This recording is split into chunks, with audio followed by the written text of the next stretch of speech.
రాబోయే కాలంలో ఆక్సిజన్కి ప్రత్యామ్నాయంగా డార్క్ ఆక్సిజన్ అనేది రాబోతుందా? అయితే ఇది ఎక్కడ లభిస్తుంది? ప్రస్తుతం ఏ దశలో ఈ డార్క్ ఆక్సిజన్ ఉంది?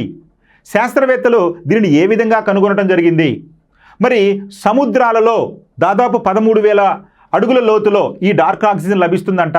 ఈ డార్క్ ఆక్సిజన్ ఏ విధంగా తయారవుతుంది? మరి కిరణజన్య సంయోగక్రియకు ఈ యొక్క డార్క్ ఆక్సిజన్కి ఏమైనా సంబంధం ఉందా? మొదలైన విషయాలను మీరు తెలుసుకోవాలనుకుంటున్నారా?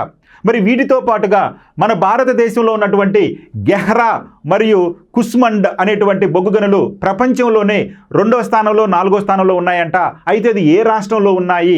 ఆ బొగ్గు గనుల యొక్క ప్రత్యేకత ఏంటి? వీటితో పాటుకు మన భారతదేశంలో ఉన్నటువంటి ఇతర బొగ్గు గనుల యొక్క విశిష్టత ఏంటి? మొదలైన విషయాలు మీరు తెలుసుకోవాలనుకుంటున్నారా? అయితే వెంటనే మన అప్టేక్ జాబ్స్ పేరు కింద ఉన్నటువంటి లింక్ను క్లిక్ చేయండి. దీనికి సంబంధించిన మరింత సమాచారం మీకు అందుబాటులోకి వస్తుంది. కాబట్టి don't miss it. Thank you.